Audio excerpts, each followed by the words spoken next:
एक समय की बात है, भगवान शिव और माता पार्वती पृथ्वी पर भ्रमण करने के लिए निकले। शिव जी ने पार्वती जी से पूछा कि आप 12 महीने के रास्ते से चलोगी या 6 महीने के रास्ते से।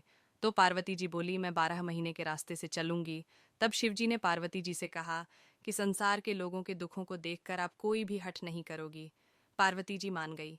अब शिव जी पार्वती जी को लेकर चलते हैं तो रास्ते में देखते हैं एक घोड़े कष्ट आ रही थी। उसके बच्चा होने वाला था और वह दर्द में थी। तो उसकी पीड़ा देखकर पार्वती जी ने पूछा, यह घोड़े क्यों कष्ट आ रही है? तो शिव जी कहते हैं कि माँ बनने वाली है। पार्वती जी बोली कि माँ बनने में इतना कष्ट है तो आप मेरे तो गांठ लगा दो। शिव जी कहते हैं, अभी आगे चलो। तभी रास्ते में एक राजा का राज्य आता है। वहां दूर दूर तक प्रशांति और उदासी फैली होती है। वह उदासी देखकर पार्वती जी पूछती है कि यह सब उदास और शांत क्यों है? तब गांव के लोग कहते हैं, हमारे नगर की रानी माँ बनने वाली है और कष्ट में है, इसीलिए हमारे गांव में उदासी छाई है। तब पार्वती जी फिर शिवजी से कहती हैं कि माँ बनने में इतना कष्ट है तो आप मेरे गांठ लगा दो।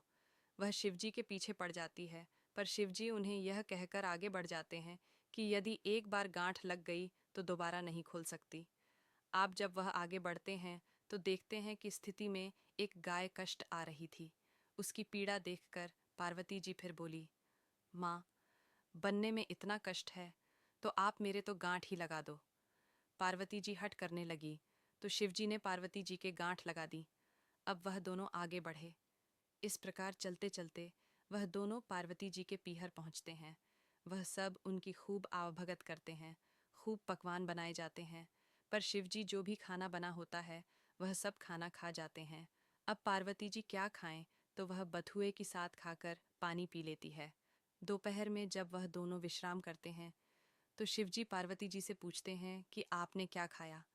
तो पार्वती जी कहती हैं, जो आपने खाया वही मैंने खाया। पार्वती जी के सोने की शिवजी उनके पेट की नाभि की ढूंढी खोलकर देखते हैं कि पार्वती जी ने क्या खाया। तो उनके पेट में बथुए का साग और पानी दिखता है। पार्वती जी के जागने के बाद शिवजी उनसे कहते हैं, आपने हमसे झूठ बोला था, आपने तो बथुआ और पानी पिया है। तब पार्वती जी उनसे हर्ट करती है कि आज के बाद कोई भी किसी भी महिला की ढूंढ खोलकर नहीं देखेगा। अर्थात आज के बाद कोई भी किसी भी महिला के पेट में नहीं देख सकेगा, क्योंकि किसी भी महिला के पेट में उसके ससुराल और पीहर की लाज होती है। आप वचन दें, तब शिवजी को वचन देना पड़ता है। उसके बाद से अब तक किसी की भी ढूंढ नहीं खुलती है। अब वह दोनों वापस कैलाश पर्वत की ओर निकलते हैं तो रास्ते में गाय अपने वश को छाटती हुई मिलती है और खूब खुश दिखाई देती है। यह देखकर पार्वती जी शिवजी से अपनी गांठ खोलने को कहती है। तो शिवजी कहते हैं, मैंने आपको पहले ही कहा था कि घाट मत लगवाओ, लेकिन आपने तो जिद पकड़ ली। अब वह दोनों आगे बढ़ते हैं तो राजा के गांव में खूब ढोल नगाड़े बज रहे होते हैं। मिठाइयाँ बांटी जा रही होती हैं। लोग खूब नाच गा रहे होते हैं और खुशियाँ मना रहे होते हैं।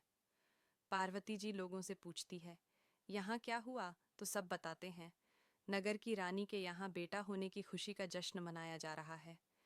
इसी तरह वह आगे चलते हैं तो उन्हें घोड़े भी अपने बच्चे के साथ खूब दिखाई देती है। यह देखकर पार्वती जी फिर शिवजी से गांठ खोलने की जिद करने लगती है तो शिवजी कहती हैं, मैंने आपसे पहले ही कहा था, गांठ मत लगाओ। यहाँ मृत्यु लोक में हर चीज आपको लुभाएगी, परंतु आप नहीं मानी, आपने जिद पकड़ ली। पार्वती जी के फिर हट करने पर शिवजी पार्वती जी की गांठ खोल देते हैं और वह दोनों कैलाश पर्वत पहुंच जाते हैं।